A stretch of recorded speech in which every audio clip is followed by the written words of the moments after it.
सर्वांना नमस्कार, सर्व विद्यार्थ्यांना नमस्कार आणि सरांना तुम्हालाही नमस्कार सर. जेमिनी हा विषय सुरू आहे आणि जेमिनीमध्ये दृष्टीचा विचार सर आजपासून करणार आहे. तर उद्यापासून पण माझे क्लास कुंडली वाचनचे सुरू होणार आहे. तर ज्यांना यायचं असेल त्यांनी नाव नोंदवा. आणि सर मी तुम्हाला विनंती करते की तुम्ही क्लासला सुरुवात करावी. धन्यवाद मॅडम, धन्यवाद. स्वागत आहे तुमचं. सगळ्यांचं स्वागत करतो. पहिल्यांदा दळवी साहेब आहेत, मुकेश भाऊ आहेत, कुबल मॅडम आहेत, हळदणकर मॅडम आहेत, देशमुख मॅडम आहेत, सर्व कुलकर्णी आहेत. त्या सगळ्यांचं स्वागत आहे. कोण राहून गेलं असेल तर क्षमा असावी. आज आपण गेल्या वेळेला दृष्टीचा विचार केला होता, तसा आजचा दृष्टीचा विचार जो आहे तो शेवटचा आहे. त्याच्यानंतर आपण महादशेचा विचार करणार आहोत आणि त्याच्यानंतर क्लास संपेल आणि नंतर रूट ऑफ द प्लॅनेट हा क्लास सुरू होईल. तर ज्या कोणाला काही प्रश्न वगैरे असतील तर त्यांनी अवश्य विचारून घ्यावे. मी तुमचा हा जो पोर्शन आहे जेमिनी विशेष म्हणून, ज्याला जेमिनी म्हणतो आपण ऍस्ट्रॉलॉजी, तो पूर्ण होईल. म्हणजे तुम्हाला कुठल्याही तऱ्हेची शंका असं बाकी राहिलं नाही पाहिजे, पूर्णपणे शिकता आलं पाहिजे. तर त्या ह्याच्यामध्ये सर्वांचं पुन्हा एकदा स्वागत करतो. मॅडमने पत्रिका मांडायची आहे तर तारीख मॅडम पहिल्यांदा लावा. पहिल्यांदा सगळ्यांना तारीख बघू द्या आणि त्याच्यानंतर मग कुंडली आपण मांडू. आणि कुंडलीचं एक फार 1949 सालची कुंडली आहे, थोडीशी कठीण आहे आणि कशा रीतीने जातकाच्या जीवनातली वाटचाल आहे तर ती आपण पहिल्यांदा पाहू आणि नंतर मग जेमिनीवरती त्याचं कन्व्हर्जन कसं असतं ते आपण पाहू. तर पुन्हा एकदा सगळ्यांचं स्वागत आणि आता आपण अभ्यासाला सुरुवात करूया. तर त्याच्यामध्ये ही जी तारीख आहे ती 20/4/1949 सकाळी 6:15 कोचीनची आहे आणि व्यक्ती स्त्री आहे. कळलं का? व्यक्ती स्त्री आहे. मला वाटतं सगळ्यांना स्पष्ट ग्रह आले असतील. तर त्याच्यामध्ये मुख्य कुंडली जी आहे ती मेष लग्नाची आहे. सूर्य राहूची युती आहे, बुध शुक्राची युती आहे आणि गुरुचंद्राची युती दशमात आहे, सप्तमात केतू, पंचमात शनी आणि 12व्या स्थानामध्ये मंगळ आहे. तर असं आपण जर बघितलं तर त्या ठिकाणी मूळची पत्रिका जी आहे त्याच्यामध्ये बरीचशी दुःख जातकाच्या जीवनामध्ये उपस्थित झालेली आहेत किंवा आलेली आहेत. आता वय पण फार झालेलं आहे. त्या ह्याच्यामध्ये जातकाने भरपूर काही कष्ट केले. त्याला कारण काय आहे की मेष लग्न आहे. मेष लग्नाच्या ह्याच्यामध्ये लग्नी सूर्य आहे, राहूची युती आहे, त्याच्यानंतर बुध शुक्राची युती, असे 4 ग्रह जेव्हा एकाच राशीमध्ये येतात, एकाच स्थानामध्ये येतात, तर त्यावेळेला मूळ कुंडलीमध्ये संन्यास योग म्हणून एक तयार होतो. दुसरा भाग असा आहे की लग्नेश जो आहे तो त्या ठिकाणी मंगळ जो आहे तो गुरु ग्रहाच्या राशीमध्ये आहे. तर त्या ठिकाणी गुरुग्रहाच्या राशीमध्ये आपण जर पाहिलं तर मीन रास जी आहे ही संन्यास योगाची रास आहे असं सांगितलं जातं. आणि त्यानंतर लग्नात एवढे सगळे ग्रह आहेत. सप्तमामध्ये केतू आहे आणि पंचमातला शनी त्याच्यावरती पाहत आहे. तर अशा तऱ्हेची कुंडली आहे. जातकाला फक्त फेवरेबल पॉइंट जो आहे तो गुरुचंद्राच्या युतीतला दशम स्थानातला आहे. आता ही कुंडली तुमच्या लक्षात आली असेल. आता त्या ह्याच्यामध्ये इथे आपल्याला निवड करायची आहे. तर त्या ठिकाणी सगळ्यात जास्ती डिग्रीचा आत्माकारक ग्रह हा मंगळ ठरलेला आहे आणि तो त्या कुंडलीमध्ये लग्नेश म्हणून पण आहे. अधिकतम तो त्या कुंडलीमध्ये 12व्या स्थानामध्ये आहे. तर आत्माकारक ग्रह मंगळ आहे, अमात्यकारक बुध आहे, गुरु जो आहे तो भ्राताकारक आहे, शुक्र आहे मातृकारक आहे, पुत्रकारक सूर्य आलेला आहे, ज्ञातिकारक शनी आहे आणि दाराकारक चंद्र आहे. तर थोडक्यात भूमिका अशी आहे की ही व्यक्ती जी आहे तर ही परदेशामध्ये अनेक वेळा जाऊन आलेली आहे, बराच प्रवास केलेला आहे, लग्नेश वयामध्ये आहे आणि हिचं जे टेक्निकल सेक्टर होतं, कारण लग्न मेष आहे तर त्याच्यामुळे एअरलाईन्स मध्ये त्यांचं काम होतं, काम करत होत्या त्या. आणि त्याच्या आता तर रिटायर आहेत म्हणा, पण त्यापूर्वी अनेक देशांची भ्रमंती झाली. त्याला कारण लग्नेश 12व्या स्थानामध्ये आहे आणि गुरु आहे तिथे, मंगळ आहे तिथे. गुरु हा दशमात आहे म्हणून कर्मस्थान जे आहे ते एकदम स्ट्रॉंग बनलेलं आहे आणि लग्नस्थान जे आहे ते बिघडलेलं आहे. म्हणजेच काय तर जे काही वैवाहिक जीवनातलं सुख असतं ते अतिशय कमी काळ लाभलं गेलेलं आहे. त्याला आपण नेहमी शिकतो की रवी राहूची युती, शुक्रची युती आहे, बुधाची युती आहे. तर अशा तऱ्हेने लग्नेश जो आहे तो त्या ठिकाणी 12व्या स्थानात गेलेला आहे मीन राशीमध्ये. तर मीन रास ही एकतर पेन्शनर लोकांची रास आहे आणि त्यानंतर आता हे पेन्शनरच आहेत स्वतः. आणि दुसरा भाग असा आहे की त्या जातकाच्या याच्यामध्ये बराच काळ जो आहे तो पोस्टिंग मध्ये गेलेला आहे, परदेशातली पोस्टिंग. म्हणजे एअर इंडियामध्ये सुद्धा बऱ्याच ठिकाणी असे काही नियम असतात की त्यांना पोस्टिंग करावी लागते आणि ते पोस्ट तिथे राहावं लागतं. अशा अनेक देशामध्ये त्यांची पोस्टिंग टेक्निकल, ग्राउंड टेक्निकल म्हणून ज्याला आपण म्हणतो, तर तशा तऱ्हेने कार्यरत होत्या. त्याला कारण मेष लग्न आहे. पण आता इथे आत्माकारक ग्रह सुद्धा कोण झालाय, तर मंगळ झालेला आहे. आज आपला विषय जो आहे तो विषय जेमिनीचा असल्यामुळे तो त्या ठिकाणी त्याबद्दलचा आपण विचार करायचा आहे. पण इथपर्यंत आता तुम्हाला कळलं का सगळ्यांना मी जे काही सांगितलं ते? हो सर. हो सर. हा, हो सर. बरं. हो सर. म्हणजे एवढ्या याच्यामध्ये माणसाच्या जीवनामध्ये कशा रीतीने आयुष्याचा प्रवास करावा लागतो याच्याबद्दलची इत्यंभूत माहिती जी आहे ती आपल्याला असणं अत्यंत गरजेचं आहे. दुसरी गोष्ट आपण शिकायचं आहे. हे असंच शिक्षण असतं की ज्याच्यामध्ये माणसाच्या जीवनात कुठले कुठले प्रसंग येतील. शुक्र लग्नी आहे, सगळ्या तऱ्हेची सुख प्राप्त झालेली आहेत. बुध आहे, इंटेलेक्च्युअल आहे. रवी मान सन्मान आहे. पण रवी राहूची युती नसावी हा एक नियम आहे. आणि असे 4 ग्रह जर एकत्र आले तर मुळातच लग्न झाल्यानंतरच संन्यासाला सुरुवात झाली होती. आणि त्या ठिकाणी पोस्टिंग वगैरे असल्यानंतर तिथे एकाकी राहावं लागलं, तर त्याला हा पण एक संन्यास योग म्हणून समजला जातो. दुसरी गोष्ट की कालांतराने शनीची दृष्टी जी आहे ती सप्तम स्थानावरती, तिथे केतू आहे. केतू हा त्यागाचा ग्रह आहे. हा सुद्धा एक विचार करणं अत्यंत गरजेचं आहे. तर दशमातला गुरुचंद्राची जी युती आहे, गुरु जरी निचेचा असला तरी सुद्धा त्या ठिकाणी मेष लग्नाला तो कुठेशी आहे, तर तो भाग्येश आहे. कळलं का? आणि चतुर्थेश आहे. 2 केंद्र किंवा त्रिकोणाचा अधिपती ज्यावेळेला दशम स्थानामध्ये येतो तर त्यावेळेला जातकाच्या जीवनामध्ये त्याचं जे काही करिअर वगैरे तत्सम काही गोष्ट असेल ती त्याला अतिशय चांगल्या रीतीने प्राप्त होते. अशा तऱ्हेचा भाग जो आहे तो कुंडली सूचित करते. आता जर आपण पाहिलं तर त्या ठिकाणी तुम्हाला कळेल की इथे हे सगळे ग्रह जे आहेत हे चर राशीमध्ये आहेत 4 ग्रह. तर 4 ग्रहामधले 3 ग्रहांची दृष्टी जी आहेत, तर कल्पना आहे की चर राशीतले ग्रह जे आहेत हे स्थिर राशीवरती पाहतात, नाही का? हो सर. बरोबर आहे ना? मग त्या स्थिर राशीवरती पाहतात म्हणजे नेमकं कुठे पाहत असतील, तर त्या ठिकाणी पहिली जी रास स्थिर आहे तर ती सिंह येईल. कळलं? दुसरी जी आहे ती वृश्चिक येईल आणि तिसरी जी आहे ती कुंभ आहे. आहे का बरोबर बघा? हो. पण हो, सर. धनस्थानामध्ये हो सर. तिथे हो जर सर. येस, बरोबर. धनस्थानामध्ये जरी स्थिर रास असली तरी सुद्धा त्याच्यावरती दृष्टी राहत नाही. आता ह्या सगळ्या याच्यामध्ये आपण बघितलं तर स्थिर राशीमध्ये असणारा शनी ह्याच्यावरती कोणाकोणाची दृष्टी आहे, तर रवीची, बुधाची आणि शुक्राची दृष्टी आहे. तर ती दृष्टी असणं म्हणजे काय की शनीवरती एखादी दृष्टी टाकणे किंवा शनी या चरराशीवरती दृष्टी टाकतो तर त्याला ती समोरासमोर समसप्तक अशी दृष्टी जी आहे, समोरासमोर म्हणजे त्या ठिकाणी सिंह राशीतली दृष्टी जी आहे ती चर राशीला जाते. तर चररास जी आहे तर ती मेष आहे.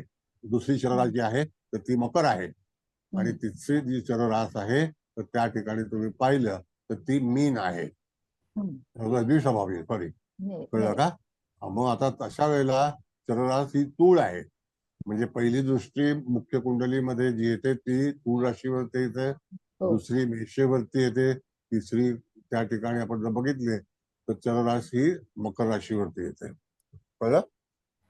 मग अशा तऱ्हेने दृष्टीचा विषय केल्यानंतर तर पहिल्यांदा ह्या कुंडलीमध्ये तुम्हाला तपासायचं आहे की ह्या कायमस्वरूपी जी दृष्टी जी आहे तर त्याचा फलादेश कसा द्यायचा. मॅडम कुंडली काढा जरा.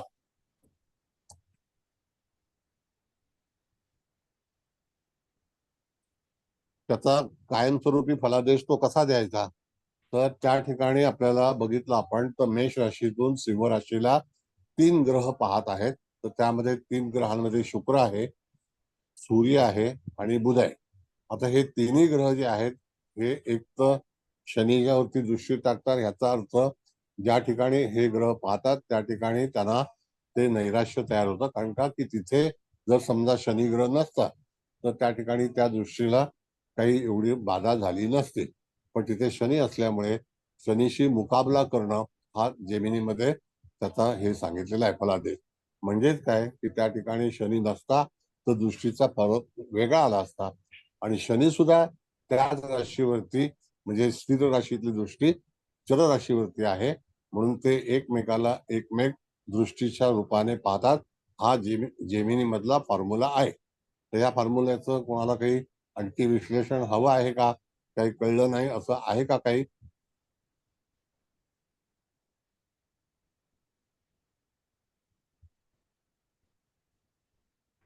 काय कळलं का नाही कळलं? नाही कळलं सर. कळलं सर. व्यवस्थित व्यवस्थित कळलं ना? कळलं. हा. हो सर. म्हणजे जर शनी नसता तर दृष्टीमध्ये बदल झाला असता. म्हणजे त्या स्थानाला त्या दृष्टीचं फळ मिळालं असतं. पण इथे शनी असल्यामुळे त्यांचा एक तर्फे मुकाबला असं समजायला हरकत नाही. म्हणजे कोणाकोणाशी आहे तर सूर्य, बुध आणि शुक्र या ग्रहांना निश्चितच शनी ग्रहापासून त्रासदायक ठरेल अशा तऱ्हेची ही दृष्टी एकमेकावरती आहे. म्हणून जेमिनी मधल्या दृष्ट्या ज्या आहेत त्यांचा विचार अतिशय भिन्न तऱ्हेने केलेला आहे. म्हणून शनीची दृष्टी ह्यांच्या तिघांवरती आहे. याचा अर्थ हे तिन्ही ग्रह जे आहेत ते दृष्टीच्या अखत्यारीत आहेत. म्हणजे it is control by Saturn what it. आणि विरोध जो आहे तो रवी, बुध, शुक्र हे तिन्ही ग्रह जेव्हा शनीकडे दृष्टीने पाहतात तर त्या ठिकाणी निश्चितच त्यांना असा जो काही भाग आहे की तिथे विरोध करावा लागतो किंवा विरोध करतात हा भाग आहे. दुसरी दृष्टी जी आहे ती चर राशीतली मकर राशीमध्ये आहे. त्या ठिकाणी आलेली दृष्टी जी आहे ती गुरु आणि चंद्रावरती आहे. तर चंद्र हा चतुर्थेश आहे आणि सप्तमाधिपती जो आहे तो कोण आहे तर त्या ठिकाणी पण शनीची दृष्टी आहे. तर सप्तमाधिपती शुक्र आहे. तर अशा रीतीने जेमिनीमध्ये दृष्टीचा विचार करून तुम्हाला त्याचा फलादेश वर्तवला पाहिजे. नियम कळला का? नियम फार महत्वाचे आहेत. जोपर्यंत तुम्ही ग्रामर शिकणार नाही तोपर्यंत पुढचं फलित जे आहे ते तुम्हाला व्यवस्थित सांगता येणार नाही. सांगा.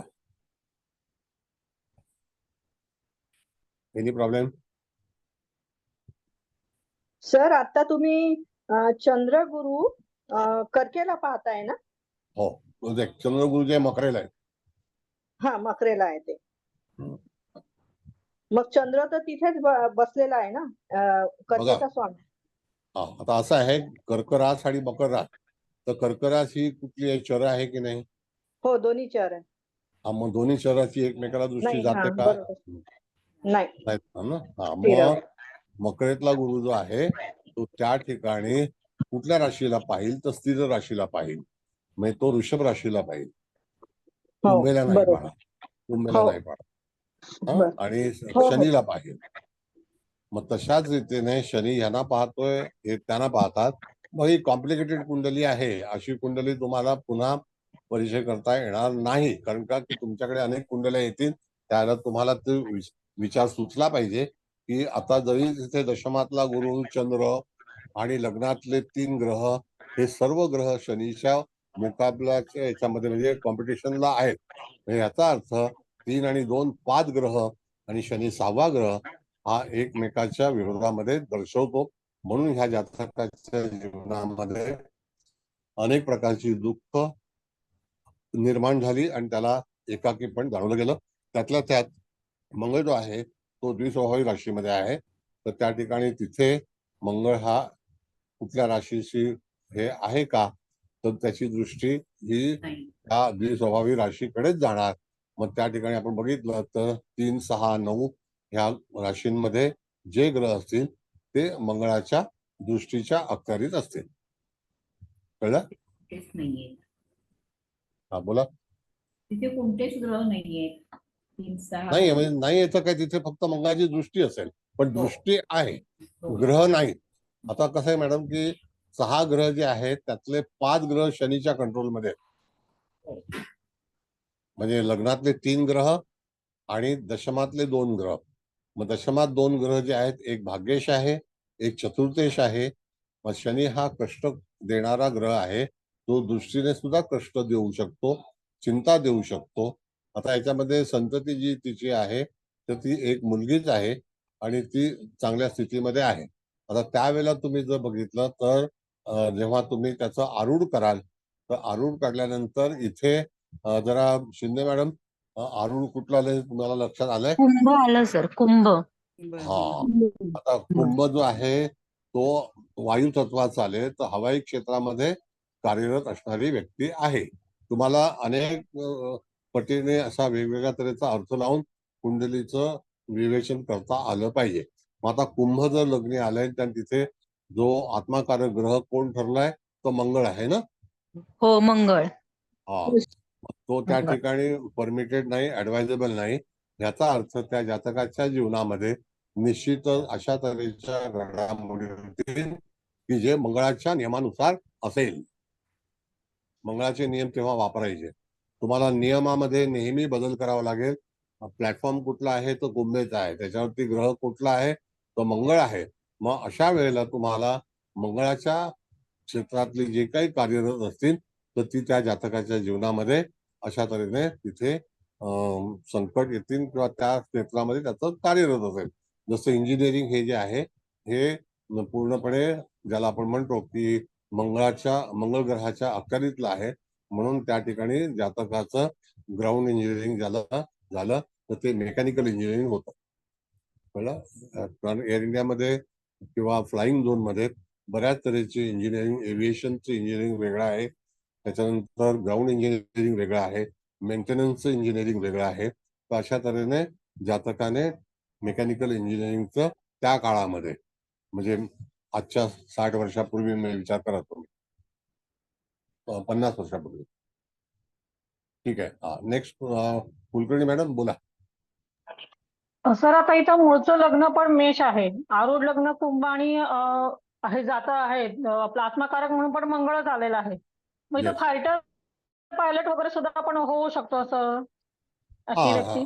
पायलट होऊ शकतो का नाही. आता हे कनेक्टिव्हिटी जातक जी आहे ती एअरलाइन्स मध्येच होती, एअरलाइन्स बरं, मध्येच आता जे कार्यरत आपण होती. एरोनॉटिकल इंजिनिअरिंग म्हणतो त्यातलंच. हा, येस, एरोनॉटिकल हा, एरोनॉटिकल तर इंजिनिअरिंग. तसाही विचार करायला हरकत नाहीये ना सर. हो, तुम्ही एरोनॉटिकल इंजिनिअरिंग जरी केलं ना मॅडम तरी सुद्धा त्यातला अर्धा पोर्शन मेकॅनिकलचा असतो.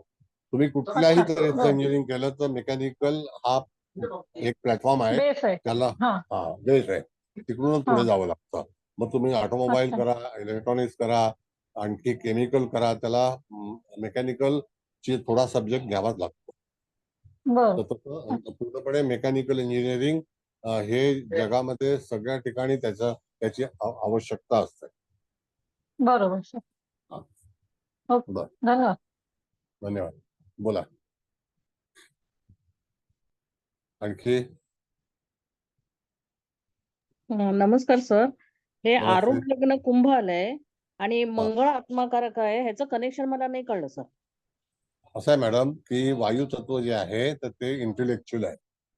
म्हणजे जातकाचं जे काही काम असेल, कार्य असेल, हे कशाशी संबंधित असेल तर बुद्धिमत्तेशी संबंधित असेल. कळलं की नाही. हा. आणि त्या ह्याच्यामध्ये ते कुंभ लग्न हे काय कार्यरत करतं, तो जे काही आपल्याकडे इंटेलेक्च्युअल जो जॉब असतो तर त्या ठिकाणी त्याचं कार्य, त्या व्यक्तीचं कार्य हे बुद्धीशी संबंधित होतं आणि त्याच्यामध्ये मंगळ आलेला आहे. तर मंगळ हा टेक्निकल टेक्नॉलॉजीचा कारक ग्रह आहे. त्याच्यामुळे जातकाला तिथे प्रवेश करून मग तिथेच त्याची उपजीविका सुरू झालेली आहे. Okay sir, thank you. Okay, next कोण आहे?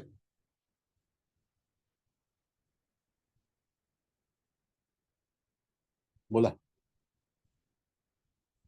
लक्षात येते का तुम्हाला? सर मी विचारू? बोला बोला. सर कोणत्या पण कुंडलीत अगर जॉबच्या विषयी बघायचं असेल तर असंच बघायचं?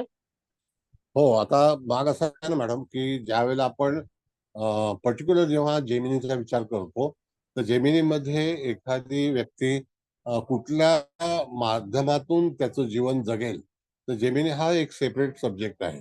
आता जसं की आपण त्याचं आरूढ बनवलं तर त्या आरूढ मध्ये त्या ठिकाणी इथे जातकाचा जेव्हा जन्म झाला तर तो मुळातच आत्माकारक ग्रह हा मंगळच असणार, त्याच्यामध्ये आपण एक बदल करू शकत नाही.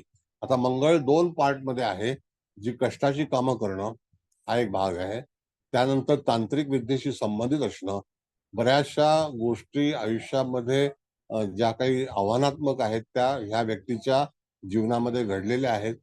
त्यानंतर तिला एकाकी जीवन जगावं लागलं.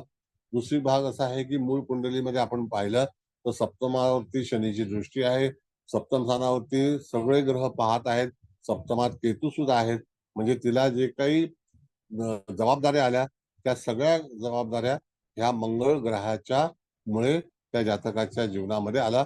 मंगळ हा भ्राताकारक आहे, तो जर लग्नी आला तर जेमिनीच्या याच्यामध्ये आपण म्हणतो भ्राताकारक, म्हणजे मंगळ जर लग्नी आला तर त्या ठिकाणी त्याला भावंडांच्या बाबतीमध्ये पण काही चिंता निर्माण झाल्या आणि भावंडांच्या जबाबदारी आल्या, म्हणजे त्यांच्याकरता पण बरंचसं आयुष्य खर्च झाला. बरेच लोक आपल्या भावंडांसाठी सुद्धा अनेक गोष्टी ज्या आहेत त्या खर्च करतात, वाया घालवतात किंवा त्या ठिकाणी भरपूर जबाबदाऱ्या पार पाडतात, असा भाग जो आहे तो त्याच्यामध्ये दर्शवलेला आहे. म्हणजे जी तुम्हाला सर, तुम्हाला थँक्यू. लॉजिक लावते वेळी तुम्हाला सगळ्या गोष्टी ज्या आहेत त्या माहीत असणं अत्यंत आवश्यक आहे. जी सर, थँक्यू. नेक्स्ट. आता दृष्टीच्या बद्दलचा तुमचा खुलासा झाला का? बघा, इथे एक ग्रह हा चरराशीमध्ये जे 5 ग्रह बसलेले आहेत त्यांच्यावरती तो दृष्टी टाकतोय, नाही का?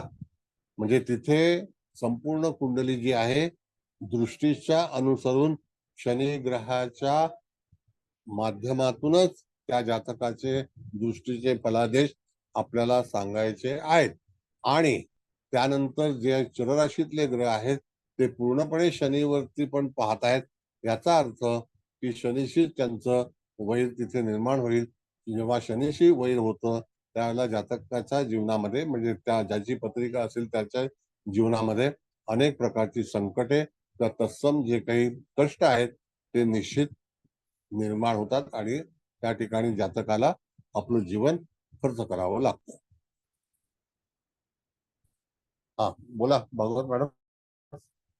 सर नमस्कार. आपण असं जेव्हा आपण आता म्हणतो की भ्राताकारक मंगळ आरूढ लग्नात आहे त्यामुळे भावंडांच्या जबाबदाऱ्या वगैरे येतील असं, पण अशी मग परिस्थिती केव्हा असते की भावंडांमुळे आधार मिळेल किंवा भावंडांची मदत मिळेल? कायम भ्राताकारक तिकडे असल्यामुळे भावंडांच्या जबाबदाऱ्याच काय यायला पाहिजेत? भावंडांकडून सपोर्ट मिळेल किंवा आधार मिळेल किंवा काय, अशी परिस्थिती केव्हा असू शकेल? अशी पण परिस्थिती येऊ शकते ज्या वेळेला मंगळाची स्थिती जर चांगली असेल आणि हा तो भ्राताकारकच असेल हा तर त्यावेळेला तुम्हाला त्या मंगळाबद्दल विचार करायला हवा. हा म्हणजे कळलं असं की नाही? म्हणायचं का की हा इथे आत्माकारक म्हणून परमिटेड नाहीये, तो जो हा म्हणून परमिटेड आहे, जो स्थिर आणि ह्याला काय, तर तसा बरोबर. जर तो आला तर भावंडांकडून सपोर्ट मिळेल असं आपण म्हणू शकतो का? पहिली गोष्ट म्हणजे हा, असं म्हणायला हरकत नाही, पण सांगतो तुम्हाला, हा माणसाने वैयक्तिक आयुष्य चांगल्यापैकी जगावं, हा डिपेंडेंट का असावं. आणि बरोबर. जर समजा तुम्ही डिपेंडेंट असाल तर हा त्याला कारण काय असतील? एक तर त्या ठिकाणी भावंडांच्या जबाबदाऱ्या जातकाच्या जीवनामध्ये उपस्थित झाल्यात. आता तुमचं असं म्हणणं आहे की भावंडांकडून आपल्याला भाऊ हा मदतगार असला पाहिजे का? का नाही आपण म्हणजे भावाला मदत जसं केली पाहिजे? नाही, दोघांनी इंडिपेंडंट असणं हे जास्ती बरं आहे, परंतु असं जेव्हा जेव्हा आपण म्हणतो की मंगळाच्या याच्यामुळे की भावंडांच्या जबाबदाऱ्या येतील कारण तो भ्राताकारक आहे आणि त्याची पोझिशन चुकीची आहे, तर मग असं कधी असेल की आपल्याला भावंडांकडून सपोर्ट मी तेच मिळेल? मी तेच किंवा सांगितलं ना प्रश्न मॅडम. चुकीचा असेल, माझा सिली असेल, एखाद वेळेस सिली नाही नाही क्वेश्चन. नाही, no no no silly at all. असं आहे मॅडम की जर समजा आपण असा विचार केला की तुम्हाला भावंडांना मदत पण करायची नाही आणि भावंडांची मदत पण घ्यायची नाही, म्हणजे मग मंगळ कसा असावा असं तुमचं म्हणणं आहे थोडक्यात, बरोबर आहे? भावंडांकडनं आपल्याला म्हणजे हेल्दी रिलेशन्स राहून भावंडांची आपल्याला किंवा मी त्या तेच म्हणतोय त्यांना. तेच हा म्हणतोय ओके मॅडम हा की आफ्टर ऑल थर्ड हाऊस आपण कशासाठी विचार करतो? तर भावंडांसाठी. हा आता जर समजा भावंडांची प्रगती चांगल्यापैकी होत असेल आणि जर भ्राताकारक म्हणून गुरु तिथे झाला हा तर भावंड ऑटोमॅटिकली प्रोग्रेस करतील because of okay the Jupiter. हा आणि हा. जर समजा तिथे मंगळ असेल तर भावंड जे आहे ते आपल्यापेक्षाही आगाऊ असेल. ओके, कळलं की नाही? आलं आता जर लक्षात. आता नाही ना, सांगतो मी सगळ्या तऱ्हेची तयारी असते माझ्याकडे. जर समजा तिथे बुध असेल तर भाऊ हा इंटेलेक्च्युअल असेल आपल्यापेक्षा.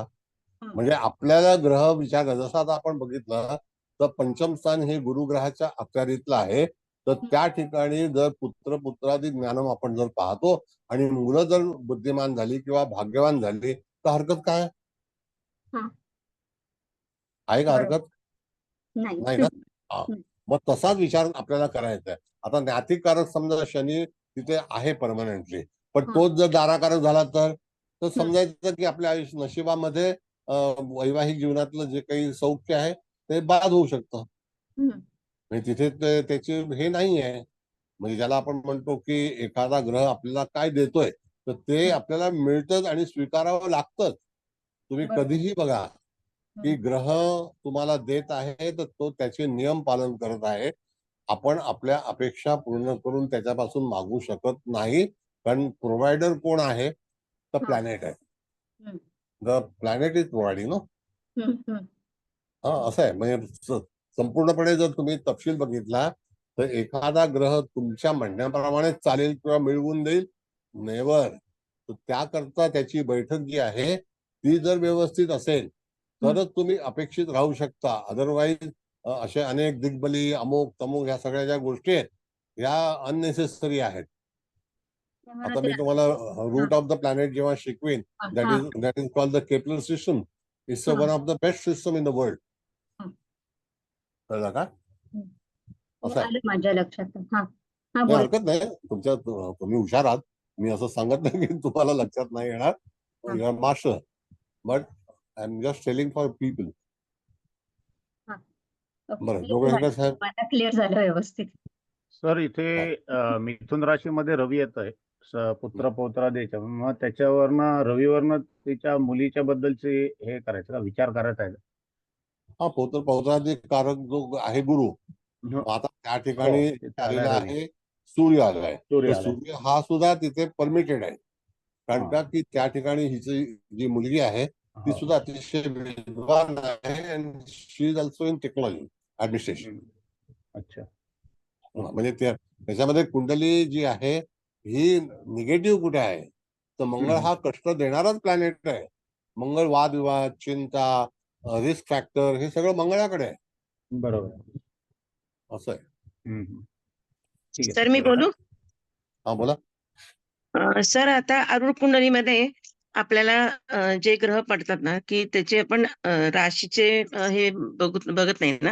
म्हणजे मित्र राशी आहेत किंवा मित्र राशीमध्ये जर ते ग्रह असतील तर त्याचा नाही विचार करायचा. नाही तो म्हणजे समजा व्हॉट इज द शनी समजा मिथुन राशीत आहे तर त्याच्या बुधाच्या राशीत आहे तर त्याचा नाही विचार करायचा. नाही तो कुठल्या स्लॉट मध्ये आहे त्याला महत्व आहे. हा. म्हणजे पहिली गोष्ट म्हणजे तो मिथुन राशी इंटेलेक्च्युअल आहे नो डाऊट. हा. पण तरी सुद्धा बुधाची लौकिकता किंवा बुधाचे जे काही नियम आहेत ते त्या बसलेल्या राशीच्या ग्रहाला पालन करावे लागते. हा. म्हणजे ज्या ठिकाणी एखाद्या घरामध्ये किंवा एखाद्या कुटुंबामध्ये एखादा बाहेरचा मनुष्य येतो तर त्यावेळेला त्या ठिकाणी त्या घरातले कुटुंबातले नियम त्या माणसाला पालन करावे लागतात. नाही का? आफ्टर ऑल बरोबर. प्लॅनेट जे आहेत ना मॅडम तर मी तुम्हाला एक सिंपल याच्यामध्ये सांगतो भाषेमध्ये की प्लॅनेट हे सगळे गेस्ट आहेत. परमनंट नाही आहेत. आणि बरोबर. जेव्हा एखादा ग्रह स्वतःच्याच राशीमध्ये असतो तर तो मालक असतो. तो भाडोत्री नसतो. म्हणजे तो पाहुणा नसतो. गेस्ट म्हणजे पाहुणा. आलेल्या त्या पाहुण्याला त्याचं तिथलं वातावरण प्रसन्न आहे का? मग आता जर समजा एखाद्या वेळेला वृषभ रास लग्नी आली किंवा तूळ रास लग्नी आली तर ऍटमॉस्फिअर कम्प्लिटली शुक्राचा आहे. मग ऍटमॉस्फिअर शुक्राचा आहे तर तो शुक्राला पसंत करणारा ग्रह पाहिजे तिकडे. आता माझ्या मोठ्या मुलाच्या पत्रिकेची मी काढले ना अरुण तर त्याचं तूळ लग्न आणि शुक्र चालेल लग्नी मग तो त्याच्या. फायदेशीर आहे ना. हो. मग that's why he enjoying the life. हा. असं आहे. बरोबर. बरं. आपण thank you sir. Thank you. Thank you. Sir दाराकारक चंद्र आलेला आहे आणि त्याच्या समोर म्हणजे ही कुंभ राशी आली आहे, तर ह्याची दृष्टी नसणार आहे ना मंगळाची? दाराकारक ग्रह दृष्टी आपण कशी पाहतो मॅडम? 3, 6, 9, 12 मध्ये स्थिरची एक मिनिट, आता तुम्हाला कोणत्या ग्रहाची दृष्टीवरती विचार करायचा आहे ते सांगा. चंद्र चंद्र हरकत नाही. चंद्र आता मकर राशीमध्ये आहे, तर त्याची दृष्टी वृषभ राशीवरती आहे, म्हणजे ती स्थिर राशी आहे. त्यानंतर शनीवरती आहे, ती स्थिर राशी आहे. वृश्चिक राशीमध्ये ग्रह नाही, ती स्थिर राशी आहे. पण दुसरी कुंभ राशी स्थिर आहे, त्याच्यावरती चंद्राची किंवा गुरुची दृष्टी नसणार किंवा नाही आहे. तेच विचारायचं होतं. मग तिथे जेव्हा दृष्टीचा आपण जेव्हा विचार करतो त्यावेळेला एकूण एका ग्रहाला 3 राशींच्या दृष्ट्या तिथे उपलब्ध असतात. मग त्यावरती त्याच्या आजूची बाजूची राशी जर असेल तर तिला दृष्टी टाकता येत नाही. तो चार्ट बघा, चार्ट तुमच्याकडे मी पाठवलेला आहे, त्या चार्टवरती तुम्हाला पूर्णपणे अभ्यास करता येईल. हो हो सर, थँक्यू. थँक्यू. सर मी विचारू? विचारा. आरूढ याच्यामध्ये शुक्र हा चतुर्थ स्थानामध्ये आलाय स्वराशीचा, आणि आपण इकडे म्हणतो की बा यांना म्हणजे एकाकी जीवन जगावं लागलं, तर हे कसं काय? सांगतो. आपण जेव्हा मातेच्या घरी असतो त्यावेळेला आपलं आयुष्य वेगळं असतं. हो. आणि ज्या वेळेला मुलगी सासरवी जाते त्यावेळेला त्यांचं आयुष्य वेगळं असतं. मग त्यावेळेला तुम्हाला बघितलं पाहिजे, जरी मुलगी कष्ट करत असेल तर आईच्या घरी तिला सुख असतं, पण तिला ओढ लागलेली असते की मी कधी लग्न करते. प्रत्येक माणसाच्या, मग तो पुरुष असो का स्त्री असो, त्याचा कल कुठे असतो तर विवाहाकडे. पण विवाहानंतर जर काही प्रश्न उपस्थित होणार असतील तर ते कशावरून आहेत, तर त्या ठिकाणी आपल्याला जेमिनीमध्ये दाराकारक ग्रह बघितला पाहिजे किंवा शुक्राची स्थिती बघितली पाहिजे. हो सर, आलं लक्षात. Thank you sir. तिथे तुम्हाला दोन्ही अँगलने विचार करून फलादेश सांगायचा प्रयत्न करता आला पाहिजे. आलं लक्षात सर. म्हणजे बोला. आता इथे देशमुख मॅडम विचारलेल्या प्रश्नाला अनुसरूनच जरा पुढे विचारते की दाराकारक ग्रह चंद्र आलेला आहे आणि आत्माकारक मंगळ आहे, म्हणजे एरवी सुद्धा त्याचा जोडीदार हा चंद्र असल्यामुळे आणि तो अग्नी राशीत बसलेला असतो, म्हणजे जरी त्याची मित्र रास जरी असेल किंवा स्थिर रास जरी असेल तरी दाराकारकाची म्हणजे जोडीदाराची मानसिक कुचंबणा एवढाच हा भाग आपण ह्या पुरता मर्यादित धरणार का? सांगतो. असं आहे मॅडम, ही पहिली गोष्ट म्हणजे मुख्यतः दाराकारक ग्रह हा शुक्र असणं गरजेचं आहे. मग तो कोणत्या राशीत आला तरी सुद्धा तो शुक्र ह्याची नेमणूक केलेली आहे जेमिनीमध्ये. आता आलेला आहे चंद्र, तर चंद्र हा वाईट नाहीये, पण जातकाच्या मूळ कुंडलीमध्ये जर त्या ठिकाणी शनीसारखा ग्रह जर सप्तम स्थानाला पाहत आहे आणि तिथे जी येणारी रास आहे ती चर आहे, तर त्याच्यावरती सुद्धा त्याचा अंमल असेल आणि जो काही त्याच्या जीवनामधल्या घडामोडी होतील तर त्याला जबाबदार शनी हा ग्रह स्थिर राशीतून याच्यातून स्थिर राशीकडे पाहतोय, तर त्याला तो चर राशीकडे पाहतोय, तर त्याचं कारण आहे ते. पण तरी सुद्धा जातकाच्या जीवनामध्ये जे वैवाहिक जीवनातलं जे आंदोलन झालेलं आहे तर त्याला कारण लग्नी राहू, रवी, बुध, शुक्र हे 4 ग्रह एकत्र असल्यामुळे तिथे संन्यास योग हा प्राथमिक कुंडलीमध्ये निश्चित केलेला आहे. आणि त्याच्यावरून जेव्हा जेमिनीमध्ये तुम्ही कन्व्हर्जन करता आणि जेव्हा तिथे आरूढ तयार करता, तर आरूढ कसं असेल तर तिथे आता तुमचा विचार आहे चंद्राचा, तर निश्चितच त्याचा जो जोडीदार असेल तो कसा असेल, तो निश्चित चांगला असेल. तुम्ही बाहेर निघून गेलात हळूहळू मॅडम, बाहेर पडल्यात. ठीक आहे, चला आणखी कोणाला विचारायचं आहे? सर बाहेर गेल्या. हा ते बघितलं, मला इथं दिसतं मला इथं.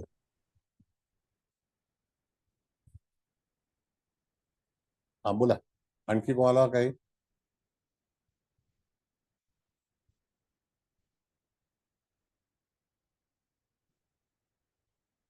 आज नेटचा प्रॉब्लेम आहे सगळ्याकडे, पावसामुळे हे बरोबर नाही. सर संन्यास योग म्हणजे त्यांची ट्रान्सफर झाली त्यामुळे म्हणतायत का? सांगतो तुम्हाला, संन्यास हा एका बाबतीमध्ये येत नाही. कधी कधी एखादी गोष्ट आपण जेव्हा त्याग करतो त्याला संन्यास म्हणतात.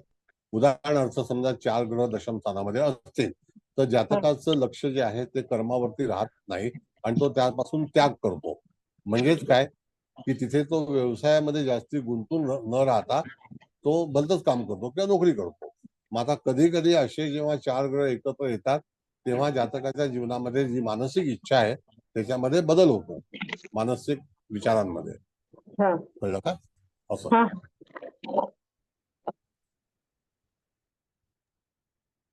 सर विचारू बोला.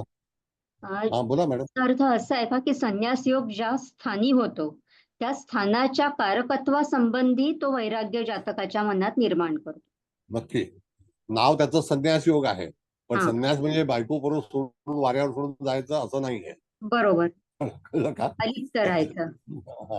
अलिप्त राहायचं किंवा नॉट इंटरेस्टेड. विरक्ती. विरक्ती. Not interested. कर्तव्य करायचं, फक्त अति गुंतून नाही त्याच्यात. ओके. बऱ्याच वेळेला मनुष्य वेगवेगळ्या परीने बघा, मी तुम्हाला सांगतो मॅडम, पर्सनल लाईफ हे आपल्या ग्रहस्थितीवरतीच मनुष्य जगत असतो. मग तो जोडीदार असो का संतती असतो, त्याच्या कुंडलीमध्ये असणारे जे ग्रह आहेत ते त्याला तशा तऱ्हेची वागणूक करायला लावतात. हा ज्योतिषशास्त्रातला पहिला नियम आहे. त्याच्यामध्ये तुम्ही कितीही जरी काही केलं, आता जेव्हापर्यंत बाळ जेव्हा डिपेंडेंट असतं, कधी कधी ते डिपेंडेंट असताना सुद्धा त्याच्यावरती संकट येतात, आजारपण येतात, कष्ट होतात.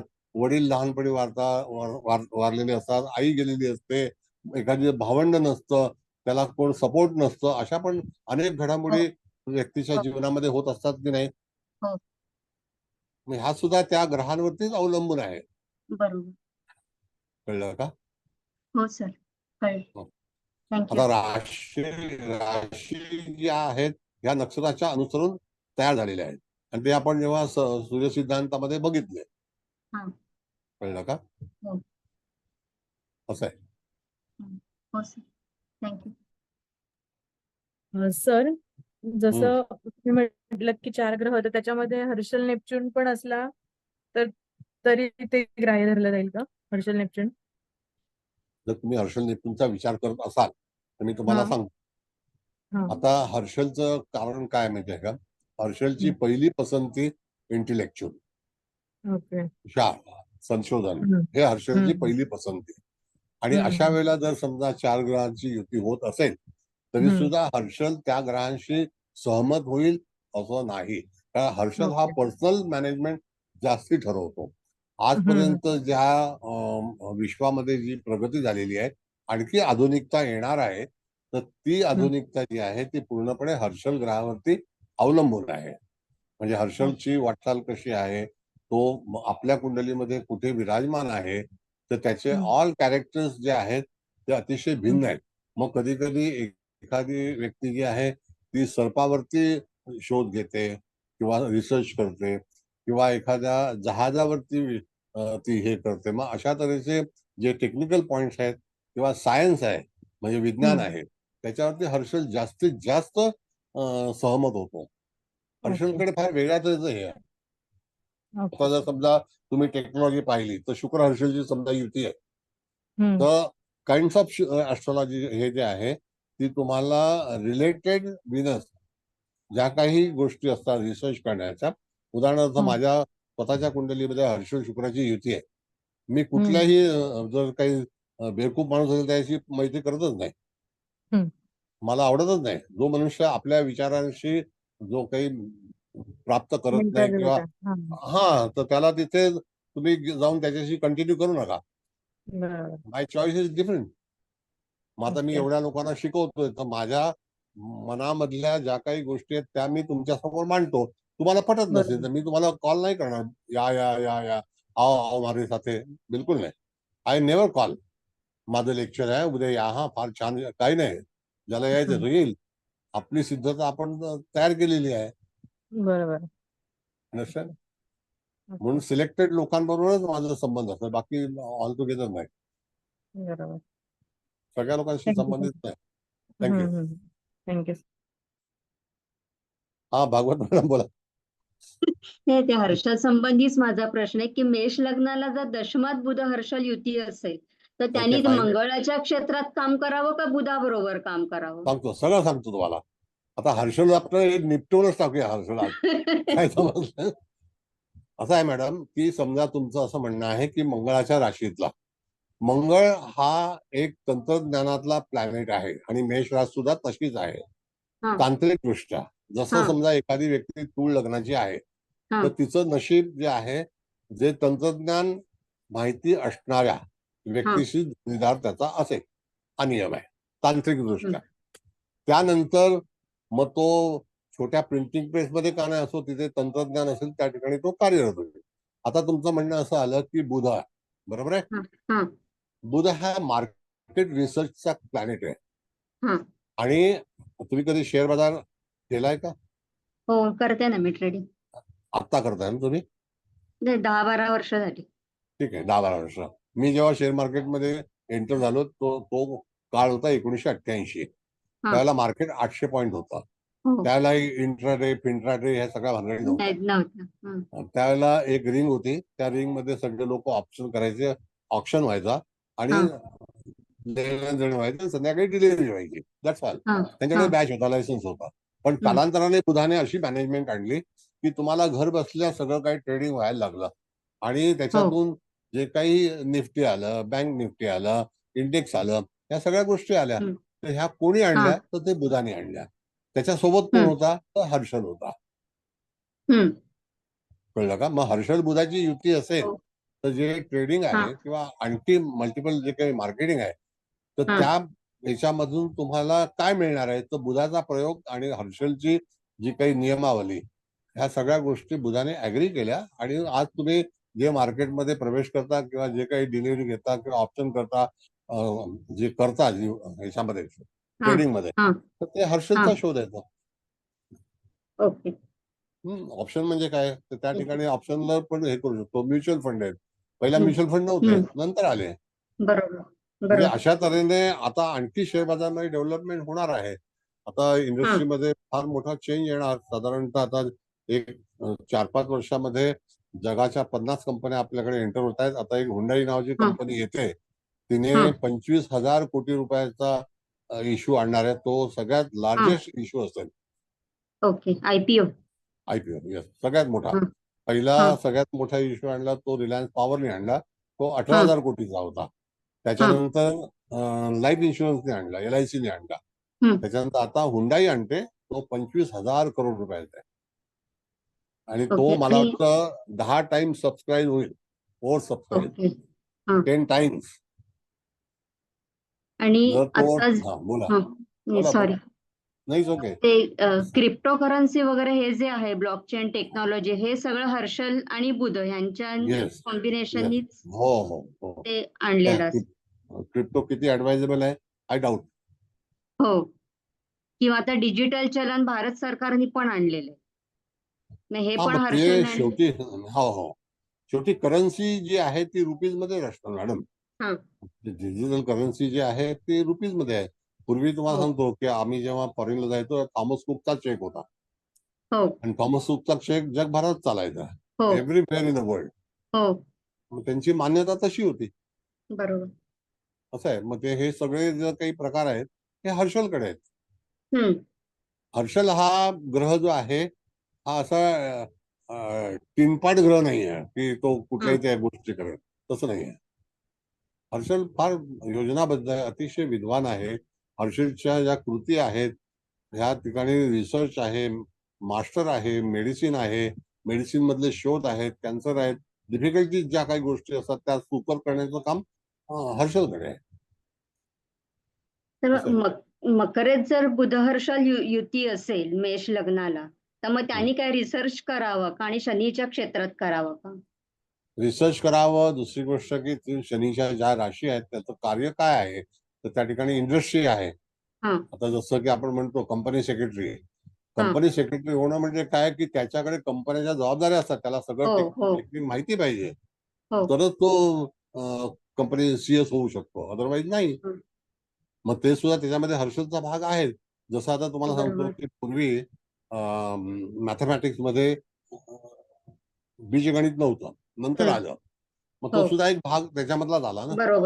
बरोबर. बीजगणित जेव्हा गणित तुम्ही करता तर त्यावेळेला त्या गणितामध्ये अनेक प्रकार आहेत. मग ते हर्षलनीच आणलेले आहेत. म्हणजे कुठल्या ग्रहाचं, जसं आता मेकॅनिकलचं गणित वेगळं आहे, त्याच्यानंतर इंजिनिअरिंगचं गणित वेगळं आहे, त्याच्यानंतर मार्केटिंगचं गणित वेगळं आहे, बँकिंगचं गणित वेगळं आहे. आता जर त्या ठिकाणी जेव्हा आपण कंपाऊंड इंटरेस्ट म्हणतो, आता कंपाऊंड इंटरेस्ट मध्ये मार्केट हे आलं, गुरु ग्रह आला. बरोबर. कारण का तो गेनर आहे ना. गुरु हा लुजर नाहीये, गेनर आहे. बरोबर. लुजर मंगळ आहे. Yes, it is. सर हा मूळ कुंडलीतला सप्तमातला केतू आणि मंगळाचा संबंध आहे का? प्रश्न नाही, आहेत ना. त्याच्यामध्ये मॅडम असं आहे की मूळ कुंडलीतला सप्तमातला केतू हा जातकाच्या जीवनामध्ये वैवाहिक जीवनातलं स्वारस्य राहणार नाही, कमी होणार. कळलं का? असं आहे.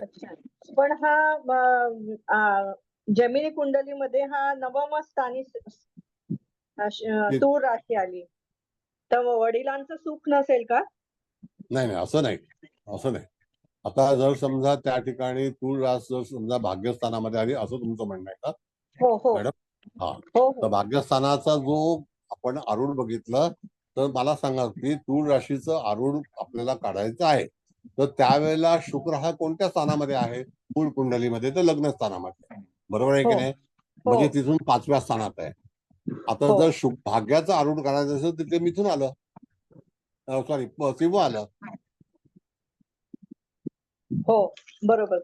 शिव आलं की नाही? मग शिवामध्ये तुम्ही मंगळ चेंज नाही करू शकणार जरी भाग्याचं आरूढ काढलं तरी, कारण का की प्लॅनेटरी पोझिशन मध्ये आत्माकारक ग्रह हा मंगळच आहे. मंगळच आहे. That's why you don't have choice to change the planet. हो sir. You have to fix the planet. कळलं? आता आजपासून परत सांगतो, जरा मला आजपासून नवीन कायदे सुरू झालेले आहेत. डिजिटलला फार मोठे कायद्यांचं नियंत्रण आलेलं आहे. व्हॉट्सअप वरती, फेसबुक वरती कुठेही वेडेवाकडे मेसेज टाकू नका, इमिजिएट कारवाई होईल. आवाज बंद करणे. कोणाचा आवाज येतो? तर उलट सुलट काही मेसेज टाकू नका, अतिशय तात्कालिक त्याच्यावरती अटॅक होणार आहे. आणि ज्या काही तक्रारी किंवा पोलीस केसेस किंवा एकमेकाला शिवीगाळ करणं, टेलिफोनिक धमकी देणं, किंवा मी तुझ्याकडे मोर्चा घेऊन येतो, मी असं करीन तसं करीन, या सगळ्या गोष्टी आजपासून बाद झालेल्या आहेत. तुम्ही कोणालाही धमकवू शकत नाही, कोणाच्याही विचारांमध्ये चिरफाड करू शकत नाही, कोणावरती जाहीर आरोप करू शकत नाही. हे सगळे कायदे आज सकाळी 6 वाजल्यापासून सुरू झालेले आहेत. कळलं? फार कठीण आहे. वक्री शनीचा परिणाम असू शकतो का? आता 1 तारीख डिसेंबर मध्ये तयार झाली होती मॅडम. डिसेंबर महिन्यामध्ये तयार. वक्री शनी आहे, हरकत नाही. वक्री शनी म्हणायला हरकत काय त्याच्यामध्ये आहे. पण मी तुम्हाला कायद्याचं समज देतो. कोणालाही जाहीर तुम्ही कुठल्या ज्ञातीला, कुठल्या जातीला, कुठल्या धर्माला, कुठल्या व्यक्तीला त्याची निंदा, दोष, धमकी, माणसाणीन, अमुक करीन नाही चालणार. इमेज आता आज मी वकिलाची चर्चा केली, सिव्हिल आणि क्रिमिनल दोन्ही त्याच्यामध्ये ऍक्शन होऊ शकतात. सिव्हिल मध्ये तुम्हाला तुमच्या नुकसान भरपाई मिळेल आणि क्रिमिनल मध्ये शिक्षा होईल, असं आहे. सर IPC आणि CRPC पण बदललं ना आता? हो, बदल झाला ना? सगळा बदल केलाय. मला वाटतं 370 कायद्यांचे रूपांतर झालेलं आहे. चांगली गोष्ट आहे. याच्यासाठी डिसेंबर मधला गोचर बघावं लागेल का मग? कायदा तयार डिसेंबर मध्ये झाला. डिसेंबर मध्ये काही गोष्ट, बरोबर, यू आर राईट. डिसेंबर मध्ये पोझिशन काय होती प्लॅनेटरी बघा. आणखी हे काही इम्प्लिमेंटेशन जे आहे तर ते आपण केलेलं नाही, हे काळानुसार झालेलं आहे. हो. खटाखट खटाखट खटाखट आता किती दिवस देणार आहे? आता खटाखट वाला पण प्रॉब्लेम मध्ये आहे. टांगती तलवार आहे. हा. खटाखट पण टांगती तलवार आहे. हो. त्यामुळे डिसेंबर मधलं गोचर बघावं लागेल याच्यासाठी. नक्की डिसेंबर मध्ये. हा. हो, युपी जाऊन बघा कसे सुधारणार आहेत एकदम. हो. सर ऑफिसेस मध्ये डिजिटलायझेशन झालं. हो हो. आता सगळे अर्ज वगैरे आपल्याला ऑनलाईनच करावे लागणार आहेत. बऱ्याच गोष्टी ऑनलाईन आणि त्याचा प्रूफ राहील. बरोबर. आमच्याकडे काल परवा साधारणतः रस्त्यावरती 1500 सिलेंडर पकडले आणि रोज चालू आहे. ते रस्त्यावर जेवण बनवतात ना, 1500 सिलेंडर पकडून नेले. ते हॉटेलचे सिलेंडर. आता मी हॉटेलचे नाही वापरत त्याला, तेच आपलेच वापरतात. सुप्रीम कोर्टाचा आता 3 वाजताच हे आलेलं आहे कायदा, रेरा महारेराचा. भरपूर काय ते. आता मी माझ्याकडे जवळपास 300 ऍडव्होकेटचा ग्रुप आहे. आज मी मॅरेज रजिस्ट्रेशनच्या ऑफिसला गेले होते ना, त्यांनी सांगितलं आजपासून सगळं डिजिटल ऑनलाईन करायचं, सगळं ऑफलाईन संपलं म्हणाले. संपलं. आता वाहतूक कमी करायची आहे. वाहतूक कमी करायची. म्हणजे हे असं सगळं विचारधारा जी आहे ती हर्षलच्याकडे आलेली आहे. ते सगळे न्यू प्लॅन. बरं, कम टू ऍस्ट्रॉलॉजी.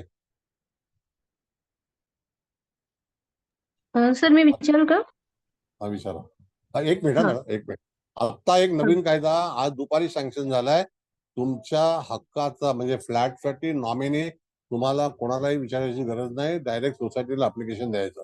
आता ती प्रोसिजर गेली की वकिलाकडून जाऊन रजिस्ट्रारकडे तुम्ही स्टॅम्प मारा, रजिस्टर करा, त्याची फी भरा, नथिंग डुईंग. आता तुम्ही नॉमिनी डायरेक्ट तुमच्या सोसायटीला नॉमिनेशन केलं सर, डायरेक्ट. या कायद्याचं काही रिटर्न मध्ये असेल तर मला पाठवा, कारण माझी केस चालू आहे सर. अच्छा, ठीक आहे. रिटर्न मध्ये काय माझ्या व्हिडिओ आहे रिटर्न काय मला पर्सनलला पाठवा सर प्लीज. तुम्ही कोण आहात मला माहिती नाही. आशना कुलकर्णी सर, आशना कुलकर्णी बोलते मी. नमस्ते.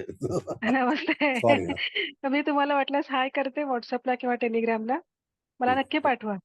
बरं, माझी फेब्रुवारी पासून केस चालू आहे कोर्टात. बोला, कोण बोलत होता आता विचारला प्रश्न? नमस्ते सर. नमस्ते. हा सर, ओरिजिनल कुंडलीमध्ये लग्नेश व्ययात आहे, तर जसं या जातकाला परदेश गमन झालं, पण त्याचबरोबर लग्नेश व्ययात आणि त्या चतुर्देश जो आहे तो चंद्र शनीच्या राशीत आहे, म्हणजे हे सुद्धा त्या जातकाला एकटे राहण्यासाठी कारणीभूत ठरलं असेल ना? हो, असू शकतं. लॉजिक लावायला हरकत नाही. बघा, एकदम एकाकी जीवन काढलेलं आहे आणि वयाच्या साधारणतः 31-32व्या वर्षानंतर पूर्णपणे एकाकी जीवन आहे आणि त्याच्यामध्ये जोडीदार नाही. मग त्याची जबाबदारी, त्याची चिंता, या सगळ्या गोष्टी घडतात आणि त्याला कारण मुख्य कुंडलीमध्ये असा भाग आलेला आहे. दुसरी गोष्ट, आपण जेव्हा त्याची जेमिनीमध्ये आरूढ बनवतो त्याच्यामध्ये पण ग्रहस्थिती खराब आलेली आहे, एवढी चांगली नाही आहे. कळलं का? अमात्यकारक बुध आहे, त्यावेळेला त्या ठिकाणी प्रधान ग्रह जो आहे तो चांगला आहे. अमात्यकारक बुधच आहे ना शिंदे मॅडम? हो सर, बुधच आहे. बोला. कुंडली लक्षात ठेवण्याची गरज आहे. हर्षलचा वापर करा.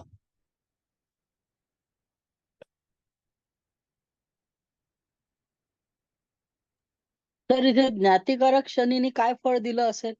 ज्ञातिकारक शनी शनी आता चालेल तो आहे चांगला. आता त्यावेळेला ज्ञातिकारकचं मी तुम्हाला थोडंसं स्पष्टीकरण देतो.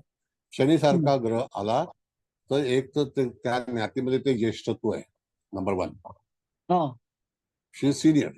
ओके. दुसरी गोष्ट की नंबर ऑफ पीपलची त्यांना काळजी, त्यांच्यावरती अवलंबून असणारे लोक आहेत त्या कुटुंबामध्ये. अच्छा. हा, म्हणून तिथे ज्ञातिकारक जर शनी आला तर माणसाच्या जबाबदाऱ्या नातेवाईकांमध्ये वाढतात, असा पण संदर्भ आपल्याला लावू शकतो. नंबर ऑफ लॉजिक्स आहेत मॅडम, तुम्ही कुठलं लॉजिक लावणार त्याच्यावरती आहे. फक्त आपण ही चर्चा करतो, फलादेश निर्माण करतो आणि कसे द्यायचे याची वाच्यता करतो, त्याचप्रमाणे आहे. आलं लक्षात. येस.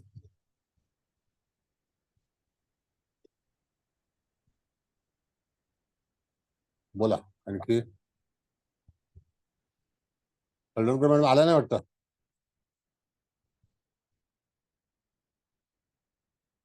बघतोय सर. नाही आलं. इथे दिसलं नाही मला. नाही सर आल्या. नाही आलं नाही. नेटचा प्रॉब्लेम आहे फार. मीच हो. आता दुसरा टेलिफोन घेऊन लावलाय माझ्याकडे. हा, दुसरा मी हॉटस्पॉट दिलाय. मगाशी चालूच होत नव्हतं.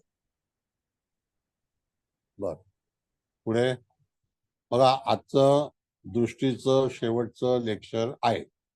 त्याच्या पुढे आपण पुढच्या वेळेला दशाचा विचार करणार आहोत. तर दशा पण फार इंटरेस्टिंग आहे. सव्य अपसव्य दशेचा विचार करायचा आहे. तर त्यावेळेला त्याचा जो काही फलादेश कसा करायचा, एक वर्षाची दशा, त्याच्यामध्ये दशेचं जे लॉजिक आहे हे पर्सनल आहे. मग ते तुम्ही स्वतः 5 वर्षाची पण ठरवू शकता, 1 वर्षाची पण ठरवू शकता. सिक्वेन्सने जावं लागेल तुम्हाला. सव्य अपसव्य कसं असेल त्याप्रमाणे. आता सव्य जे आहे ते त्या ठिकाणी क्लॉकवाईज आहे, अपसव्य जे आहे ते अँटी क्लॉकवाईज आहे. कळलं का? असं आहे. बोला.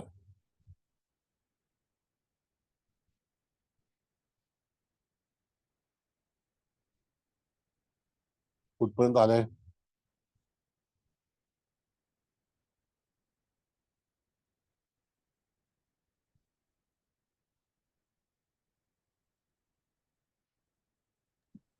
सर राहू विषयी सांगा ना सर काही.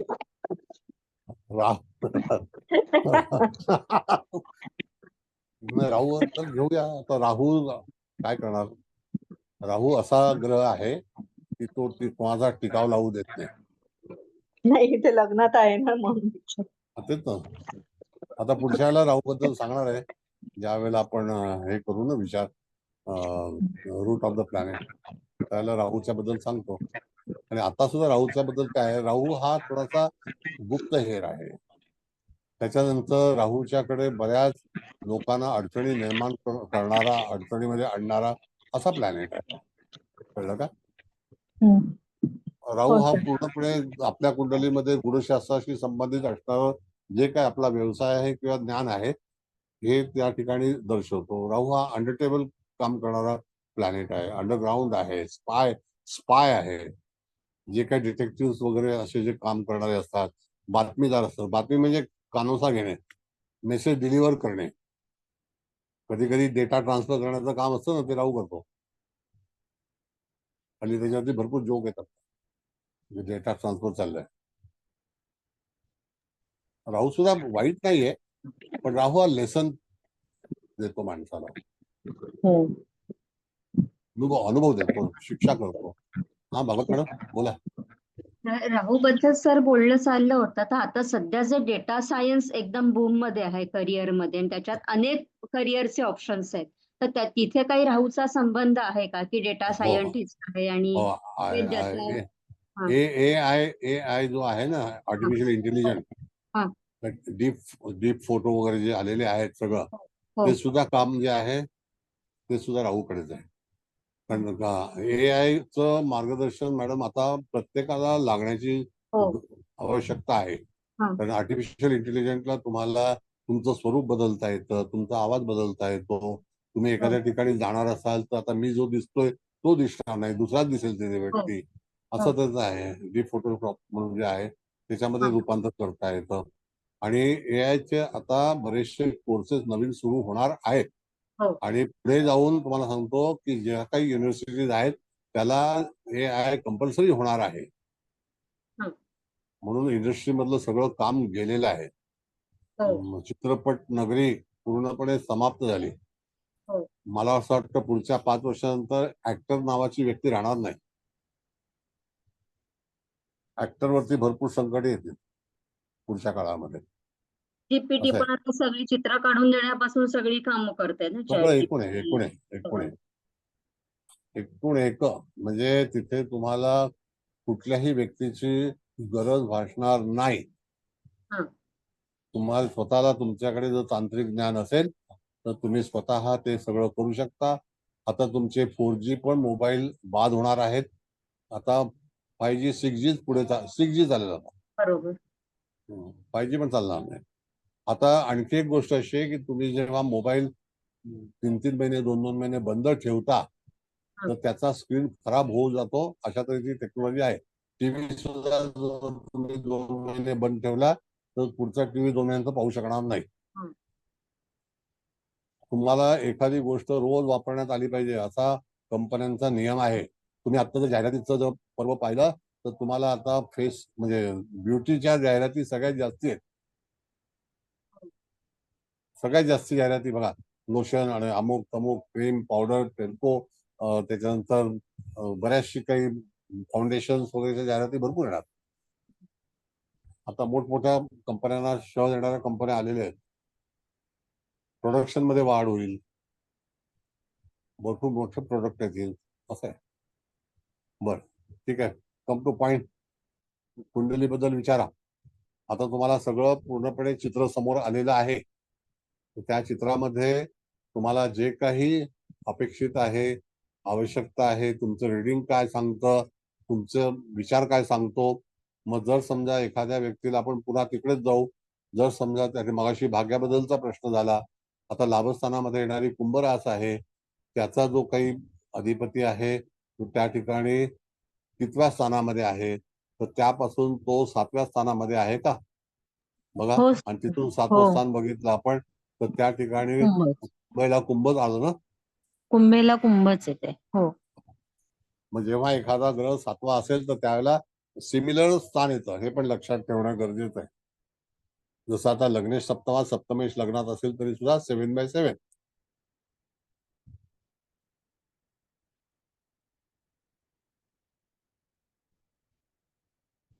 बोला. सर, या आर्टिफिशियल इंटेलिजन्सनी सायबर क्राईम मध्ये वाढ होईल? सायबर करता येणार नाही. तुम्हाला सांगतो, आजच्या दिवसाच्या कायद्यातून मनुष्य निसटणार नाही. जरी तो कितीही तुमच्या एअरपोर्टला ताबडतोब नोंदणी होईल. एक नवीन कायदा तुम्हाला मी सांगतो फॉर युअर. तुम्ही समजा उद्या नेपाळला गेलात आणि तुम्हाला असं वाटलं की मला सिंगापूरला पळायचं आहे, आता तुम्हाला दिल्लीलाच यावं लागेल. अच्छा. तुम्ही काठमांडू सिंगापूर फ्लाय करू शकत नाही. समजा तुम्ही श्रीलंकेला गेलात कोलंबोला, तिथून तुम्ही फ्लाय करू शकत नाही. तुम्हाला दिल्लीला किंवा बॉम्बेला यावं लागेल. तुम्ही अफगाणिस्तानला गेलात, पाकिस्तानमध्ये गेलात, तुम्ही म्यानमारला गेलात, बांगलादेशला ढाकाला गेलात, तरी सुद्धा तुम्हाला इंडियन एअरपोर्टला जावं लागेलच. तुम्हाला डायरेक्ट फ्लाय करता येणार नाही, असा कायदा आहे. अच्छा. मग पकडला जाईल ना मनुष्य. हो बरोबर. सगळी इन्फॉर्मेशन टेक्नॉलॉजी आहे ही सगळ्या एअरपोर्टला सेकंड मध्ये जाणार, विदिन सेकंड. ते तर आहेच. हे सगळं हर्षलच्या ताब्यातलं आहे. आणि जशी जशी प्रगती होईल तशी तशी जनसंख्या कमी होईल. या पृथ्वीवरचा भार भयंकर वाढलेला आहे. भयंकर लोकांनी फायदे घेतलेले आहेत. आता जर समजा 3 जर लग्न केली असतील तर टकाटक मध्ये 3 लोकांना 8-8 हजार मिळणार ना. मग ते आणायचे कुठून? कर्नाटकामध्ये प्रॉब्लेम झाला. त्यांच्याच बोलण्याने त्याच्या अडचणीत आलेत आता. अडचणीत ते मोदीजी एवढे हुशार आहेत, ते जाणीव करून देत नाही. फक्त एका माणसाने सुप्रीम कोर्टामध्ये अपील केलेलं आहे आणि राष्ट्रपतींना पत्र पाठवलं. आणि अलाहाबाद कोर्टामध्ये एक केस, अलाहाबाद हायकोर्टामध्ये एक पिटिशन आहे. असं आहे. बर पुढे बोला. आणखी काही विचारायचं आहे? कारण आजचा दृष्टीचा क्लास मला असं वाटतं तुम्हाला सगळं आला असेल लक्षात. हो सर, आला लक्षात. फाईन. आल्या का हळदणकर मॅडम? नाही दिसत आहे.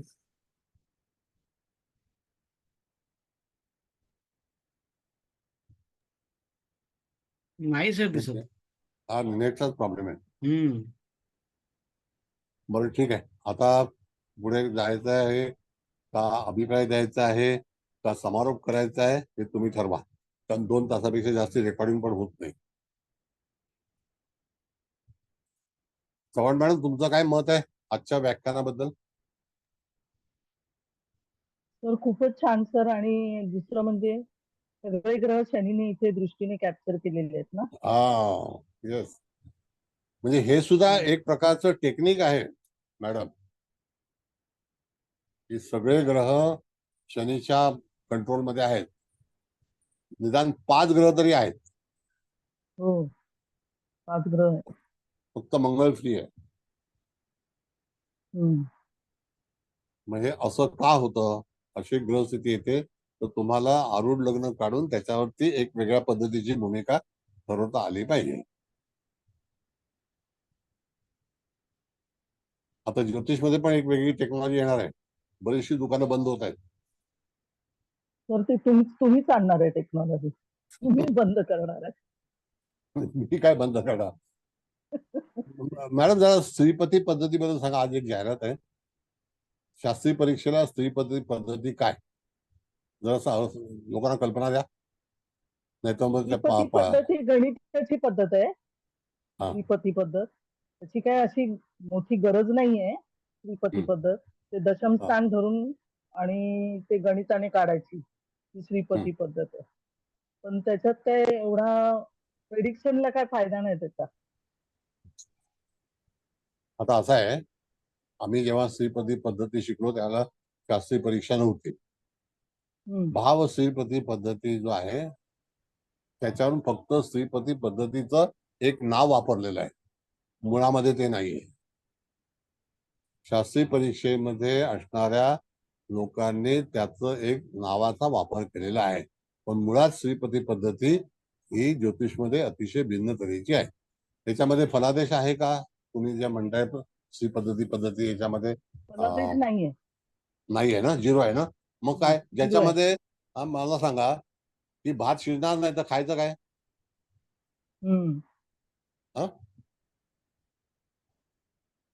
बरोबर. म्हणजे तिथे काही कुछ पकणे वाला नाहीये.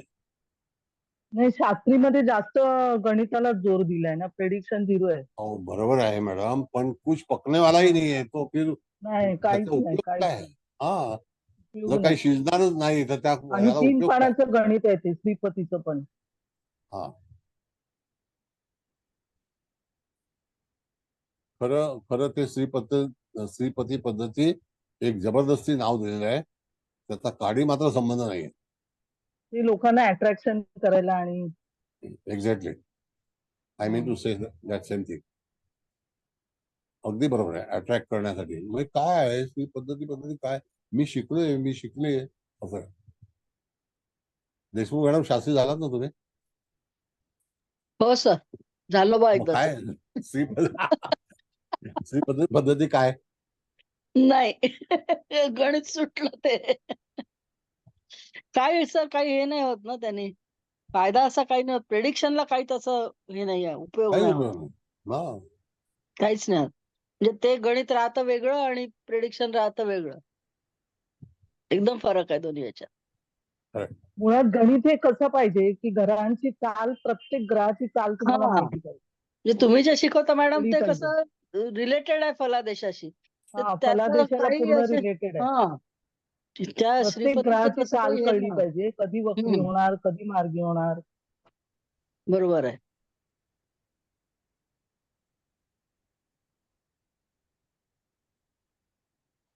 बरं, ठीक आहे. आता मला वाटतं आता वेळ आहे. मग तुमचा क्लास आहे का? आहे सर.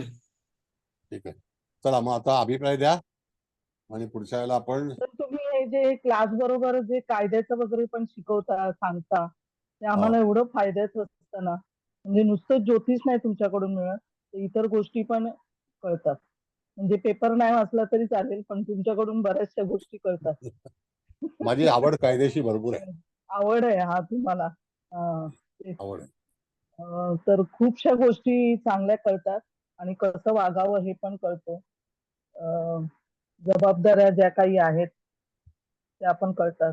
आणि कशा मॅडम, जबाबदाऱ्या साध्या धमकीत ज्या झालेल्या घटना आहेत ना मॅडम, हे आता पॉसिबल नाहीये. आता डायरेक्ट एका महिन्यामध्ये निर्णय. आणि हे पण असं झालंय की एखादा जज निकाल ठेवतो 6-6 महिने नंतर निकाल कळवू. आता नाही तसं. आता तुम्हाला 30 दिवसाच्या आतमध्ये निकाल कळवलाच पाहिजे. निकाल राखून ठेवता येणार नाही. ही चांगली झाली गोष्ट. हो. तर पहिला केजरीवालला बघा कसं आहे. पेंडन्सी कमी हा. होईल, कोर्टातली पेंडन्सी कमी होईल. Yes, exactly.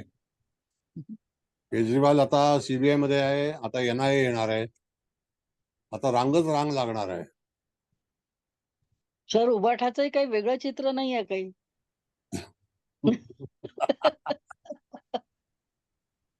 असं आहे मॅडम, तुम्हाला सांगतो मी, आपले जे प्यारे भाई बहिण आहेत ना, हा, तर एक सविता मॅडम म्हणून आहेत, त्या पत्रकार आहेत. हा, हा. आणि त्यांच्या कॉलेजमध्ये MA ला भाई बहिण होते. अच्छा. MA ला BA ला हम्म, नाही, हम्म. MA ला. हम्म, हम्म. आणि त्यांनी म्हणाले की मोदीजी पंतप्रधान बनतील का हम्म. कुठेतरी कारकून बनतील याच्याबद्दल आम्हाला कधी कल्पनाच नव्हती. आणि त्या मॅडम ज्या आहेत त्या एवढ्या डेअरिंग, गुजरात समाचार म्हणून अहमदाबादहून एक पेपर निघतो, त्याच्या हा, त्या हा. स्तंभ लिहितात. तर हा. त्या ह्याच्यामध्ये त्या दाऊदशी जाऊन पण भेटून आल्या. अरे बापरे. एवढा डेअरिंग बाज आहे. हो का. आणि त्या मोदींच्या क्लासमेट आहेत. हो का. म्हणाले हा मनुष्य एवढा. आणि चायवाला वगैरे सगळी स्टोरी जी आहे ना, हम्म, ती हम्म. ती एक रचना आहे. तो टावर आहे. बापरे. मोदी कधी चहा विकत नव्हते.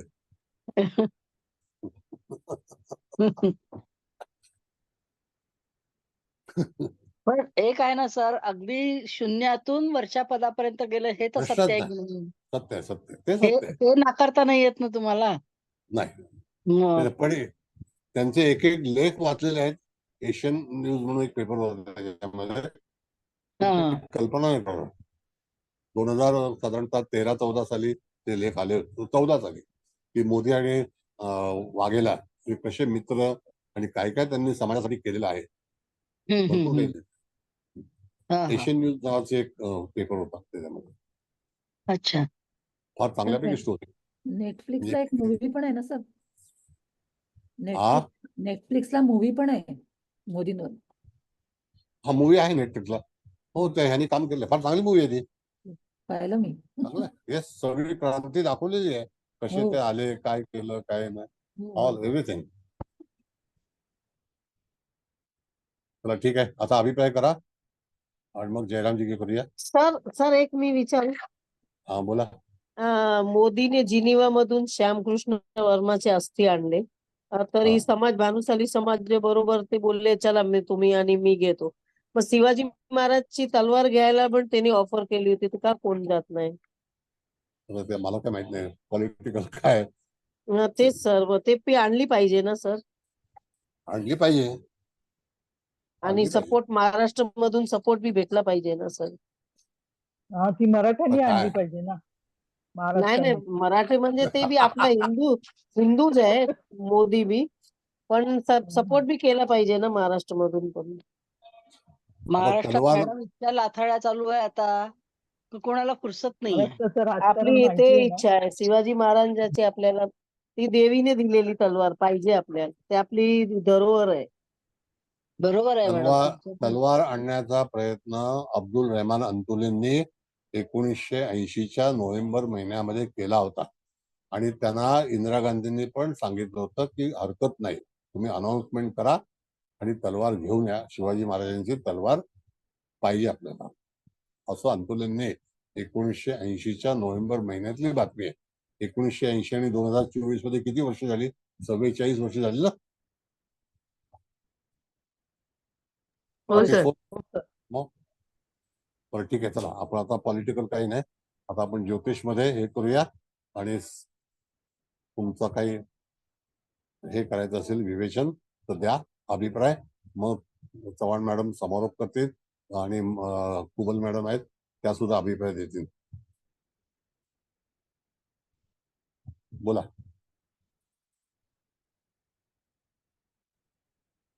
काय बोलायचं सुचत नाही. शिंदे मॅडम, कुलकर्णी मॅडम काय केल्या? नमस्कार सर. सर एक ऍक्च्युली एक कोणी दुसरं जसं बोलताय का? बोला बोला. आठवड्याचा एक दिवस फक्त याच्यावर ठेवा सर, कायद्याच्या याच्यावर पुष्कळ ज्ञान मिळेल आम्हाला. ठीक आहे, ठीक करूया. खरंच म्हणजे प्रत्येकच जण पेपर वाचतो आणि त्याला तितकं त्यातलं समजतं असं नाही. तुम्ही हे जे प्रबोधन करता ना, हे खरंच चांगलं आहे सगळ्यांसाठीच. Thank you so much. आजचा क्लास तर अप्रतिम झाला नेहमीप्रमाणेच. थँक्यू. धन्यवाद मॅडम. धन्यवाद. नमस्कार सर. मी सरोज नमस्कार. शिंदे बोलते. बोला. ऍक्च्युली सर आता विविध विषय, आता आम्हाला कायदा, ज्योतिष, पॉलिटिक्स हे सगळंच कळतंय आणि खगोल, भूगोल ह्या सगळ्याच बाबी तुमच्याकडून अतिशय उत्स्फूर्तपणे कळतायत आणि आकलन तर खूपच छान होत चाललंय. दिवसेंदिवस ज्योतिष प्रगल्भतेकडे चालतंय, तिकडे विवेचन करण्याचा आमचा दृष्टिकोन बदललाय.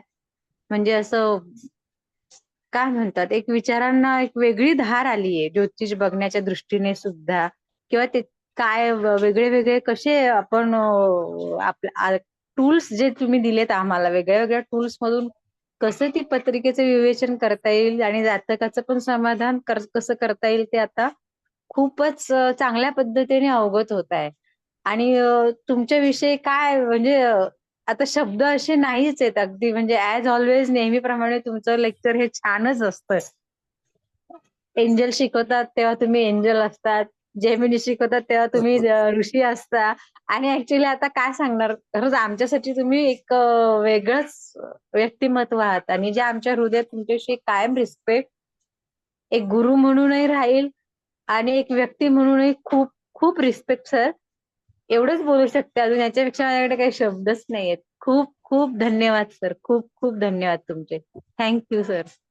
कसं आहे मॅडम, ते एकदा आम्ही ऑडिशनला गेलो होतो, तर ते ऑडिशनच्या ह्याच्यामध्ये त्यांनी सांगितलं की झटकन रडता कधी येईल, कोणाला येईल. मी 10 सेकंदामध्ये बोक्साबोक्सी रडून दाखवला. तर कमाल आहे, 10 सेकंद नाही लागले आणि लगेच भावना तयार झाल्या आणि डोळ्यातून अश्रू आले. तर दॅट इज कॉल अभिनय, ऍक्टिंग. तशा अनेक विविध कला माझ्यापाशी आहेत, अनेक कलात्मक गोष्टी करू शकतो. एनिवे, मग चव्हाण मॅडम आता तुम्ही अभिप्राय द्या आणि मग कुबल मॅडम समारोप करतील. 10 सेकंदामध्ये सर हसून तुम्ही ऑलराऊंडर तर आहातच. 10 सेकंदामध्ये हसून दाखवायचं. हा ते पण करा. हो सर, तुम्ही ऑलराऊंडरच आहात तुम्ही. अभिनयाविषयी पण सांगतच असता नेहमी, फिल्म विषयी पण आणि संगीत विषयी पण बोलत असतात सर. ते पण एक आहेच आहे. तो एक तुमच्याकडे ते म्हणतात ना, अष्टपैलू व्यक्तिमत्व ते आहातच तुम्ही. शुक्र आत्मकारक मॅडम. लग्नेशच जो आहे तो शुक्राच्या राशीत आहे. हर्षदयुक्त आहे ना सर? कारकत्व आहे. बुध रवी मंगळ दशमात आहे. सगळंच चांगलं आहे सरांचं. आणि सरोज मॅडमनी सांगितल्याप्रमाणे एकदम तंतोतंत आमच्या सगळ्यांच्या मनातही हेच आहे. तुम्ही ऋषीमुनी पण आहात, सर्व काही तुम्हीच आहात. आणि दुसरं म्हणजे जे काही देशमुख मॅडमनी सांगितलंय त्याबद्दल पण जरा विचार करा. आणि आम्हाला शिकवा. जितकं ज्ञान आम्हाला मिळेल तुमच्याकडून तितकं भरभरून चांगलंच आहे आम्हाला. आमच्या ज्ञानामध्ये पण वाढ होते, भर होत पडते. आणि अशी एकही व्यक्ती इथे असं नाही म्हणणार की तुम्ही बुद्धीने म्हणा किंवा इंटेलिजंट, तुमची बुद्धी सरस्वती जे काही आहे ते अमाप आहे, अमाप. त्याच्याबद्दल काहीच म्हणजे हे नाहीये. तर तुमचे किती धन्यवाद मानावे तेवढे कमी आहे. तर तुम्हाला म्हणजे हात जोडून अक्षरशः प्रणाम आहे तुम्हाला. Thank you sir. थँक्यू. आता कुबल मॅडम तुम्ही समारोप करा. सर, सर्वात प्रथम तुम्हाला नमस्कार. चव्हाण मॅडम तुम्हाला पण नमस्कार. मुकेश भाऊ तुम्हाला नमस्कार. आणि इथे उपस्थित असलेल्या सर्वांचे स्वागत आणि सर्वांना नमस्कार. तर आता सर पटकन सांगू की कसं करू, त्यांचा क्लास पण आहे, पण आपण आता वेळ आहे मॅडम. मॅडम वेळ चिकार आहे. बर, नाही आपण पुढच्या दशा घेणार आहोत ना, म्हणून आज काही पण नवीन नवीन लोक येत आहेत ना, तर पटकन आपण सांगूया की आजचं आपण हे आरूढ लग्न कसं काढायचं. तर आजची आपली ही पत्रिका जी मेष लग्नाची आहे त्याचा स्वामी मंगळ म्हणजे मीन राशी म्हणजे 12व्या स्थानी बसलाय. तर त्या म्हणजे मीन राशीपासनं 12 घरं मोजायचे म्हणून आपलं आजचं लग्न आरूढ लग्न कुंभ आलेलं आहे. आणि हे म्हणजे आत्माकारक आणि हे ग्रह कसे तर सगळ्यात जास्त अंश म्हणजे ज्या ग्रहांनी भोगले आहेत तो आत्माकारक ग्रह असतो. त्याच्या खालचं म्हणजे कमी त्याच्यापेक्षा थोडे कमी असलेले तो अमात्यकारक असतो. तर आपला आजच्या कुंडलीत मंगळ आत्माकारक आहे, अमात्यकारक बुध आहे, मग त्याच्या खालचे म्हणजे त्याच्यापेक्षा कमी अंश भोगलेलं तो गुरु आहे म्हणून आपला भ्रातृकारक गुरु आलेला आहे. शुक्र हा आपला मातृकारक आलेला आहे. सूर्य आपला पुत्र पौत्राधिकारक आला, शनी ज्ञातिकारक आहे आणि चंद्र दाराकारक आहे. तर ही म्हणजे आपण आता राशी दृष्टी तर बघणार आहोतच. तर आपण पहिल्याच मेष राशीत एवढे ग्रह बसलेत, बुध, शुक्र, सूर्य, राहू. तर आपण समजा जेमिनीत राहूचा विचार नाही करत, पण ह्या मकर राशीची दृष्टी इथे स्थिर राशी जी पंचमात आली आहे तिथे शनी बसला त्याच्यावर आहे. म्हणजे एकंदरीत बघता आजची ही कुंडली करिअर वाईज या म्हणजे ती जातिका आहे असं म्हणतात तर तिच्यासाठी चांगली आहे. तर का बरं? कारण तिचं आरूढ लग्न म्हणजे एअर म्हणजे वायू तत्वाचं आलंय आणि शिवाय त्याच्यात मंगळ आत्माकारक बसलाय. त्यामुळे तिचं शिक्षण पण मेकॅनिकल इंजिनिअरिंग मध्ये झालं आणि वायू तत्वाचं लग्न असल्यामुळे ह्या जातिका हवाई क्षेत्राशी संबंधित नोकरीत आहे. पण ह्या शनीने फारच गोंधळ घातलाय कारण त्याची दृष्टी म्हणजे त्यांच्या अंडर सर म्हणतात तसं 5 म्हणजे ग्रह आले, चंद्र, गुरु, सूर्य, बुध आणि शुक्र. मंगळ जरी सुटलाय पण ठीक आहे, त्या मंगळाचं पण हे झालंय ना. त्या मंगळाचं म्हणजे मंगळ हा आपला आत्माकारक आला आणि इथे मेन कुंडलीत मंगळाची दृष्टी पण आहे. त्याच्यामुळे त्या जातकाला भावंडांच्या पण जबाबदाऱ्या घ्याव्या लागल्या. भावंडांपासून त्याला फायदा काही झाला नाही. आणि इथे ज्ञातिकारक पण शनी आल्यामुळं म्हणजे भावंडांच्या व्यतिरिक्त नातलग किंवा इतर लोकांच्या पण जबाबदाऱ्या त्या म्हणजे जातकाला घ्याव्या लागल्या आहेत. तर म्हणजे आणि एक म्हणजे करिअर जरी चांगलं असलं तरी वैवाहिक जीवन मात्र या जातिकेचं चांगलं नाही. म्हणजे मे बी ह्याच्यामुळे असू दे म्हणजे त्या नोकरीत असलेल्या बदली होतात म्हणून, पण व्हॉट एव्हर जे काय असेल ते नाही. आणि ह्या शनीनी म्हणजे त्या शनीच्या कॅप्चरमध्ये 5 ग्रह आल्यामुळं त्यांना पाहिजे तसं म्हणजे जीवन काही जगता आलेलं नाही. तर एकंदरीत सर अतिशय उत्तमच क्लास झालेला आहे आणि त्यासाठी मी सगळ्यांतर्फे तुम्हाला कोटी कोटी धन्यवाद देते आणि तुम्हाला कोटी कोटी नमस्कार पण. आणि पुढच्या क्लासची आम्हाला खूप म्हणजे आम्ही आतुरतेने वाट बघतो कारण आपण आता पुढच्या वेळेस ह्याच्यातल्या दशा चर दशा ते सव्य अपसव्य सगळं असं आपण शिकवणार आहात. तर मी सगळ्यांना परत म्हणजे नम्र विनंती करेल की त्या पण क्लासला या. उद्यापासून मॅडमचा कुंडली देशचा क्लास आहे त्याला पण या. यावेळेस मी काही कारणास्तव मॅडम येऊ शकत नाही त्यामुळे मी दिलगिरी व्यक्त करते. आणि अजून काय सर ते सर्व शिंदे मॅडम ते अगदी माझ्या मनातलं बोलल्या. तुम्ही एंजल शिकवताना आमच्यासाठी गार्डियन एंजल्स असतात, प्रोटेक्टिव्ह एंजल्स असतात आणि आता हे जेमिनी जेमिनी तर अतिशय उत्तम म्हणजे मला कळाले पण मला वाटतं जो हजर असतो सगळ्यांनाच कळालं. त्यावेळेस आम्हाला तुम्ही अगदी जेमिनी ऋषीच वाटता. तर sir hats off to you and your divine soul. Huge gratitude, huge gratitude, huge gratitude. Thank you, sir. Thank you, madam. धन्यवाद सगळ्यांना धन्यवाद. अशी येत राहा, शिकत राहा तर हयात शिकत राहा. मी तर विनामूल्य शिकवणार आहे जोपर्यंत मोदी प्राईम मिनिस्टर आहेत तोपर्यंत. जोपर्यंत माननीय पंतप्रधान मोदीजी आहेत तोपर्यंत आपला क्लास 100% विनामूल्य. Thank you sir. Thank you. Thank you sir. Good night. Thank you sir. Thank you